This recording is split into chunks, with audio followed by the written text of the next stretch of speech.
আসসালামু আলাইকুম এভরিওয়ান। আমার রাজা গল্পের 6 নাম্বার পার্ট নিয়ে চলে আসলাম। তো বেশি কথা না কইয়া চলুন গল্প শুরু করা যাক। প্রার্থনা হঠাৎ এমন আচরণের কারণ বুঝতে পারল না নীতি। আদিল যথেষ্ট ভালো ছেলে, দেখতেও সুদর্শন, ব্রাইট ফিউচার আছে তার, ব্যাংক ব্যালেন্সও অনেক। এমন ছেলেকে হাতছাড়া করে আদিলের পরিবারের প্রস্তাব নিয়ে আসতেই তো বাড়ির সবাই রাজি হয়ে গিয়েছে। তাছাড়া আদিল্লা নিজেদেরই মানুষ, চোখের সামনে আদিলকে বড় হতে দেখেছে তারা। আশেপাশেই তাদের বাড়ি। নিচে নেমে এসে রেহানকে আলাদা করে ডেকে নিল নীতি। সিঁড়ি বেয়ে উপরে উঠতে উঠতে চাপা সরে বলল, প্রার্থনা তো এই বিয়েতে রাজি না ভাইয়া। রেহান স্বাভাবিক কণ্ঠে বলল, কেন? তা তো কিছু বলছে না তো, শুধু বলছে সে আদিল ভাইয়াকে বিয়ে করবে না। রুমের দরজা লাগিয়ে দিয়েছে ভিতর থেকে। রেহান ভাবির সব কথা শুনল। প্রার্থনার রুমের সামনে এসে দেখলো সত্যি সত্যি ভিতর থেকে দরজা লাগানো। নরম গলায় বলল, পাখি দরজা খুলো। ভিতর থেকে কোনো সারা শব্দ এলো না, দরজাও খুললো না। রেহান আবারও বলল, শোনা দরজা খুলো, দেখি কি হয়েছে। দরজা খুলে দিল প্রার্থনা, চোখে মুখে গম্ভীর আর কঠিন হয়েছে। নীতিকে নিচে পাঠিয়ে দিল রেহান। দু হাতে বোনের মুখ আগলে ধরে মুলম সুরে বলল, কি হয়েছে কলিজা, কোনো সমস্যা? প্রার্থনা ভাইয়ের মুখের দিকে তাকিয়ে বলল, আমি এই বিয়ে করব না ভাইয়া। কেন? প্রার্থনা চুপ করে রইল। সে কিভাবে বলবে সত্যিটা? আল্লাহ তাআলা ব্যতীত সে আর কাউকে এতদিনে বলতে পারিনি, আর কোনোদিন বলতেও পারবে না। রেহান বলল, তুমি কি কাউ? ভাইয়াকে থামিয়ে দিল প্রার্থনা।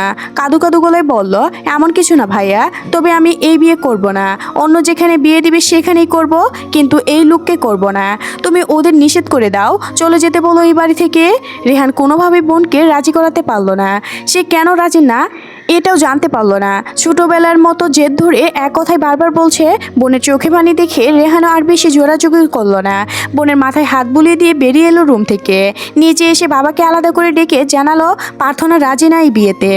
বায়েজিৎ সরকার সহ বাড়ির প্রত্যেকটা মানুষ প্রার্থনাকে নানানভাবে বোঝাতে লাগলো, কিন্তু প্রার্থনা কারো বুঝলো না। আদিলের বাবা বোঝানোর চেষ্টা করলেও তাতেও লাভ হলো না। নিজের কথায় অনড় হলো না প্রার্থনা। সে কিছুতেই বিয়ে করবে না আদিলকে। সবাই যখন প্রার্থনাকে বোঝাতে ব্যর্থ হলো, তখন আদিল এলো প্রার্থনাকে বোঝাতে। তাকে দেখে ঘৃণার দৃশ্যে রিরি করে উঠল প্রার্থনার সারা অঙ্গ। মুখ ফিরিয়ে নিল সে অন্যদিকে। আদিল সবাইকে রুম থেকে বের হতে বলল অল্প সময়ের জন্য। সে একা কথা বলতে চায় প্রার্থনার সঙ্গে। সবাই বেরিয়ে যেতে নিলেই আদিল প্রার্থনার দিকে ঘুরে দাঁড়ালো। প্রার্থনা ঘৃণা ভরা দৃষ্টিতে তাকালো তার দিকে। দাঁতে দাঁত চেপে বলল, বের হো আমার রুম থেকে। প্রার্থনা এমন কথায় কয়েক মুহূর্তের জন্য হতভম্ব হয়ে গেল আদিল। নিজেকে সামলিয়ে পড়ল, কি হয়েছে তোর? এভাবে কথা বলছিস কেন? কেন বলছি বুঝতে পারছিস না? এত নানাধার সাজার অভিনয় কি করে করিস? হয়েছেটা কি? তুই বের হ আমার রুম থেকে। তোর এই জঘন্য চেহারা আর এক মুহূর্ত দেখতে চাই না আমি।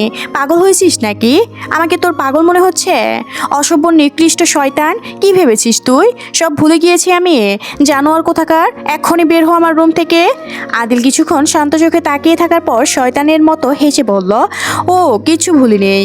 হ্যাঁ একটু থামলো। প্রার্থনা মাথা থেকে পা পর্যন্ত নজর ভুলিয়ে বলল, কোথায় কোথায় যেন ছুঁয়েছিলাম, কতবার ছুঁয়েছিলাম মনে আছে তোর? তখন তো ছোট আর অবুঝ ছিলাম বলে। এখন ছুতে আয়, তোর হাত ভেঙে তোর পিছনে ভরে দিব। আদিল শয়তানের মতো হাসতে হাসতে এগেল প্রার্থনার দিকে। কাছাকাছি আসতেই প্রার্থনা থু ছুঁড়ে মারল আদিলের মুখে। প্রার্থনার এমন কাজে থ হয়ে দাঁড়িয়ে গেল আদিল। রাগে শক্ত হয়ে এলো তার চোয়াল। দ্রুত মুখ মুছে কিছু বলতে নিতেই মেন পয়েন্টে লাথি মেরে বসলো প্রার্থনা। হঠাৎই হামলায় কুজু হয়ে গেল আদিল। ব্যথায় মৃদু আর্তনাদ বেরিয়ে এসে তার মুখ থেকে। প্রার্থনার রাগে কাঁপতে কাঁপতে বলল, তুই রুম থেকে বের হবি নাকি বাড়ির সবাইকে আমি ডাকবো? আদিল নিজেকে সামলালো, সোজা হয়ে দাঁড়ালো। তার চেহারা লাল হয়ে উঠেছে। চোয়াল শক্ত হয়ে বলল, ডাক, ডেকে বলিস আমিও শুনি। আমি কিন্তু সত্যি সত্যিই ডাকবো। ডাক, আমি নিষেধ করেছি? ডেকে কি বলবি? তোর এখানে ওইখানে সেখানে আমি গভীরভাবে ছুঁয়েছিলাম সেটাই তো বলবি নাকি? কথা শেষ না করেই থেমে গেল আদিল। প্রার্থনা রেগে অগ্নিমূর্তির মতো তাকিয়ে রইল আদিলের মুখের দিকে। রাগের কারণে তার শরীর থরথর করে কাঁপতে শুরু করেছে। কিছু কথা, কিছু ঘটনা থাকে, সেগুলো কখনো কাউকে বলা যায় না, মুখে উচ্চারণও করা যায় না। আদিল প্রার্থনার দাদার ছোট ভাইয়ের বড় ছেলের ছেলে। আশেপাশেই তাদের বাড়ি। ছোটবেলার নিয়মিত এই বাড়িতে আওয়া যাওয়া ছিল তাদের। 4 বছর বয়সী নিজের মাকে হারানোর পর সকলের আদরে বড় হতে থাকে প্রার্থনা।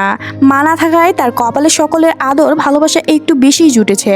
তখন তার বয়স 5 বছর আর আদিলের 14। আদরের নাম করে ছোট প্রার্থনার স্পর্শকর্তন স্থানভাবে গভীরভাবে ছুঁয়ে দিয়েছে আদিল। অবুঝ প্রার্থনা বুঝতে না পারে সেই ছোঁয়া আদর নাকি অন্য কিছু। প্রায় সময় এই ব্যাপারটা ঘটতো তার সঙ্গে। আদিল প্রায় সময় তাকে কুলে করে নিজের বাড়িতে নিয়ে যেত। বাড়ির কেউ আদিলকে কখনো বাধা দিত না। তারা তো আর বুঝতে পারেনি এ ছেলে মনের ভিতরে কি রয়েছে। তা ভাবতো রেহান আর শায়নের মতো আদিল ও প্রার্থনাকে ছোট বোন মনে করেই ভালোবাসে, আদর করে। আস্তে আস্তে প্রার্থনা উপলব্ধি করতে পারলো তার সঙ্গে অস্বাভাবিক কিছু ঘটছে। আদিলের ছোঁয়া আর ভালো লাগে না। এই ছোঁয়া স্বাভাবিক আদর নয়, অন্য কিছু রয়েছে।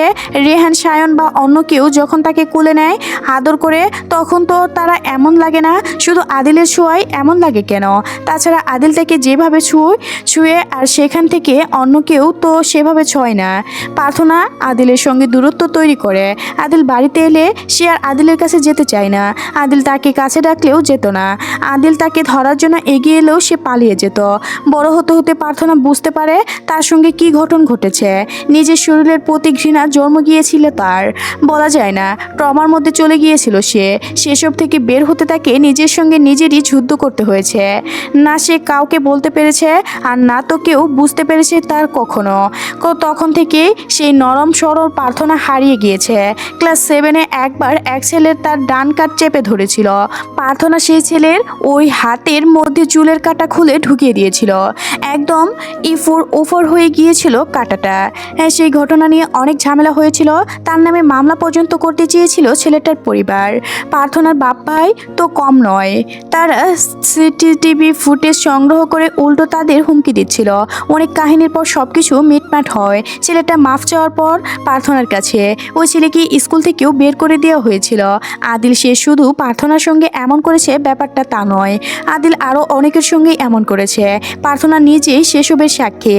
আদিলের চাচাতো বোন আছে একটা, নাম আলিয়া। তার সঙ্গে আদিলের প্রেমের সম্পর্ক ছিল। বাড়ির কেউ জানতো না এই সম্পর্কের কথা।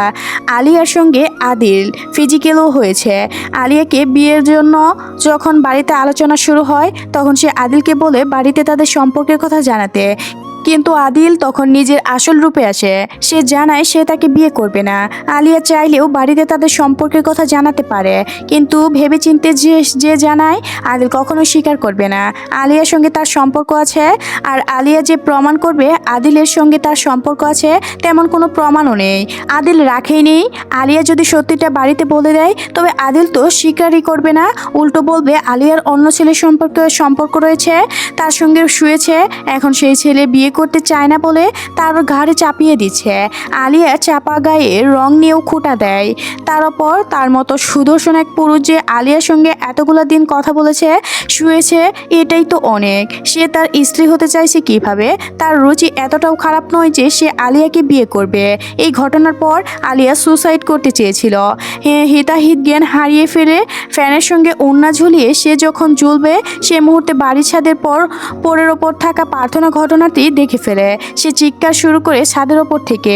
তার চিৎকার শুনে হকচক খেয়ে যায় আলিয়া। বেচারি বুকের ভিতর এমন ঝড় বইছিল যে সে জানালা লাগাতেও ভুলে গিয়েছিল। প্রার্থনা দৌড়ে ছাদ থেকে নেমে আলিয়াদের বাড়িতে যায়। প্রথমে চিৎকার করতে আর তারপর এভাবে দৌড়াতে দেখে তার প্রায় বাড়ির সকলে তার পিছন পিছন আলিয়াদের বাড়িতে চলে যায়। ঘাবড়ে গিয়েও গলা থেকে ওড়না খুলে ফ্যান থেকেও খুলে ফেলেছে আলিয়া। প্রার্থনা বাড়ির সবাইকে বলে দিবে ভেবে সে ভয়ে থতমত খেয়ে কাঁপছিল। কি করবে বা বলবে তার মাথা কাজ করছিল না। মরতে গিয়েও মরতে পারলো না। বাড়ির সবাই যদি জানতে পেরে যায় সে ফাঁসিতে দিয়েছিল, ঠিক তখন কি হবে? কি বলবে সবাইকে? মরে গেলে কারো কোনো প্রশ্নের উত্তর দিতে হতো না, কিন্তু এখন তো বেঁচে আছে। প্রার্থনা দৌড়ে আলিয়ার রুমের সামনে আসতেই দেখে আলিয়া আতকে মুখে দরজার সামনে দাঁড়িয়ে আছে। তখন প্রার্থনার পিছনে দুবাড়ির মানুষ। প্রার্থনা কিছু বুঝে ওঠার আগেই আলিয়া তাকে টেনে রুমের ভিতরে নিয়ে যেয়ে দরজা লাগিয়ে দেয়। প্রার্থনা ভরাত কণ্ঠে এমন করা কারণ জিজ্ঞাসা করতে আলিয়া তাকে ঝাপটে ধরে গুরুম করে কেঁদে ওঠে। রুমের বাইরে থেকে সবাই দরজা ধাক্কাতে ধাক্কাতে জিজ্ঞাসা করতে থাকে কি হয়েছে। আলিয়া কোনো রকম নিজের কান্না গিলিয়ে প্রার্থনাকে বলে সবাইকে নিয়ে চলে যেতে বল। প্রার্থনা ফ্যানের দিকে তাকিয়ে দেখে অন্যটা ঝুলানো নেই। সে নিজেকে ধাবস্ত করে তারপর গলার আওয়াজ বাড়িয়ে সবাইকে চলে যেতে বলল। জানায় তেমন কিছু হয়নি। সবাই চলে যাওয়ার পর কাঁদতে কাঁদতে সব কিছু খুলে বলে আলিয়া। প্রার্থনাকে কসম খাওয়ায় সে যে কোনোদিন যেন কাউকে এই ঘটনাটা খুলে না বলে। প্রার্থনা কসম খেয়েছিল আজ পর্যন্ত কাউকে বলেনি এই ঘটনা। সেই দিনের পর থেকে আদিলের প্রতি আরও ঘৃণা বেড়ে যায় তার মনে। সে আলিয়াকে বুঝিয়েছিল, এভাবে জীবনটাকে শেষ করতে নিষেধ করেছিল। মন থেকে আল্লাহর কাছে মাপ চেয়ে তওবা করে নতুনভাবে জীবন শুরু করার পারমিশন দিয়েছিল। বছর খানিক পর আগে পরিবারের পছন্দে বিয়ে করে নিয়েছে আলিয়া। সে এখন ভীষণ সুখে আছে। তার স্বামী তাকে চোখে হারায়। বাবার বাড়িতে খুব কমই আসে সে। এলেও স্বামীর সঙ্গে আসে, আবার তার সঙ্গেই চলে যায়। কিছুদিন পর ছেলে হবে তাদের। প্রার্থনা খুব ভালো করেই বুঝতে পারছে আদিল বুঝে গিয়েছে যে সত্যি কখনো কাউকে বলতে পারবে না। তাই তার ভিতরে কোনো ঢর ভয় কাজ করছে না, বরং বুক ফুলিয়ে দাঁড়িয়ে আছে। সে রাগে অগ্নির মতো দাঁড়িয়ে শক্ত হয়ে দু হাত মুটিয়ে পাকিয়ে বলল, তুই এই রুম আর বাড়ি থেকে ভালোই ভালোই বের হবি কিনা বল। আদিল জিদ ধরে বলল, হব না, আমি তো তোকেই বিয়ে করব, সেটা একদিনের জন্য হলেও। প্রার্থনা আবারও থুতু ছুঁড়ে মারল আদিলের মুখে। আদিল তার দিকে এক কদম এগাতেই সে পিছিয়ে গিয়ে আতকে কণ্ঠে চিৎকার করে ভাইয়াকে ডাকতে শুরু করলো। তার হঠাৎ চিৎকার কিছুটা ঘাবড়ালো আদিল। রেহান রুমের বাহিরে কিছুটা দূরে দাঁড়িয়েছিল। বোনের এমন চিৎকার শুনে ছুটে এসেছে সে। আদিল দ্রুত নিজের মুখ মুছে নিজেকে স্বাভাবিক দেখানোর চেষ্টা করলো। সে নিজের পরিবার আর আশেপাশের মানুষের সামনে এমন ইমোজি তৈরি করে রেখেছে যে কেউ তার ব্যাপারে মন্দ কিছু ভাবতেই পারে না। সকলের কাছে সে দুধে ধোয়া তুলসী পাতা। রেহান বোনকে ধরে উদ্গঘণ্টে বলল, কি হয়েছে, এমন করছিস কেন? বলতে বলতে আদিলের দিকে তাকালো। আদিল দৃষ্টি লুকানোর জন্য এদিক ওদিক তাকাতে লাগলো। প্রার্থনা কম্পিউন সুরে বলল, ওকে বের হতে বলো এই বাড়ি থেকে। কি হয়েছে বল আমাকে, আগে ওকে বের হতে বলো। আদিল নিজে থেকেই বেরিয়ে গেল। রেহান প্রার্থনাকে বিছানায় বসিয়ে পানি খাওয়ালো, তারপর এলোমেলো চুলগুলো ঠিক করে দিল। প্রার্থনা কিছুটা ধাপুস্ত হতেই আদুরি গলায় বলল, কি হয়েছে পাখি, এত ভয় পেয়েছিস কেন? প্রার্থনা ভাইয়ার কোমর জড়িয়ে ধরে ফুপিয়ে উঠল। কাঁদতে কাঁদতে বলল, ওই আদিলকে বিয়ে করব না আমি। ওকে বিয়ে করার জন্য যদি তোমরা আমাকে জোর করো তবে আমি আত্মহত্যা করব। বোনের কথা শুনে শট খেয়ে গেল রেহান। তার বোন কি বলছে এসব? বোনের হাতে আগলা করে তার সামনে হাঁটু মুড়ে বসলো। অস্ত্রভেজা মুখে দু হাতের আজলে দিয়ে দরদ ভরা কণ্ঠে বলল, এমন কথা কেন বলছিস কলিজা? তোর কিছু হয়ে গেলে আমি আর আব্বু কিভাবে থাকবো? তাহলে বলো, আদিলের সঙ্গে বিয়ে দিবে না আমাকে? তুই কেন আদিলকে বিয়ে করতে চাচ্ছিস না? কিছু করেছে ও? প্রার্থনা বললো না কিছু, শুধু কাঁদতে লাগলো। শোনা, বল কি হয়েছে আদিল? কিছু করিনি, আমি ওকে বিয়ে করব না। তোমার যদি আমাকে জোর করো আমি কিন্তু সত্যি সত্যি মরে যাব। জোর করব কেন? আজ পর্যন্ত আমরা কোনো সিদ্ধান্তে কি জোর করেছি তোর ওপর? না জোর করে চাপিয়ে দিয়েছি আমরা? শান্ত হ, তুই যখন চাচ্ছিস না তখন এই বিয়ে হবে না। সত্যিই? হ্যাঁ। প্রার্থনা শান্ত হলো বেশ কিছুক্ষণ পর। রেহান আর কিছু জিজ্ঞাসা করেনি প্রার্থনাকে। প্রার্থনা নিজে থেকেই যখন বলছে না, তখন সেও আর জোর করলো না না জানানোর জন্য। তার বোন যখন আদিলকে বিয়ে করতে চাচ্ছে না, তখন এর পিছনে নিশ্চয়ই বড় কোনো কারণ আছে। কারণ কখনোই কোনো বিষয় নিয়ে এমন করে না প্রার্থনা। প্রার্থনা যথেষ্ট বুঝদার মেয়ে, অকারণে কোনো কিছু নিয়ে জিদ করার মেয়ে নয় সে। রেহান চলে যাওয়ার পর ঝিম ধরে বসে রইল প্রার্থনা। গভীরভাবে ভাবলো অনেক কিছু, তারপর নিজের ফোনে হাত নিল। আজ প্রথমবারের মতো ডায়াল করলো অন্তরের নাম্বারে। একবার রিং বেজে কেটে গেল কল। দ্বিতীয়বার কল করার পর রিসিভ হলো। ওপাশ থেকে ভেসে এলো অন্তরের ঘুম জড়ানো ভারী গলার আওয়াজ। আসসালামু আলাইকুম। ওয়ালাইকুম সালাম। কি করছেন? ছুটির দিন, কাজকর্ম নেই তাই ঘুমাচ্ছিলাম। আপনি ভালোবাসেন আমায়? প্রার্থনার এমন কথায় অবাক হয়েছে বোধহয় অন্তর, তাই তো চুপ করে আছে। প্রার্থনা অধৈর্যের কণ্ঠে বলল, কথা বলতে বলতে ঘুমিয়ে গেলেন নাকি? না, ঘুমায়নি। কি যেন বললেন? আপনি সত্যি সত্যি ভালোবাসেন আমায়? কোনো সন্দেহ? মাঙ্গের নাতি, তুই সত্যি সত্যি ভালোবাসিস কিনা সেটা জিজ্ঞাসা করছি। সোজা কথার উত্তর দে।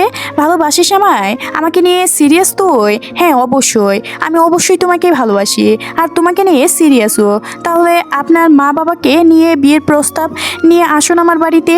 হ্যাঁ, কানে তুলো গুজো রেখেছেন নাকি? না না, বুঝতে পেরেছি তোমার কথা। কবে আসবো? আজকে আসুন।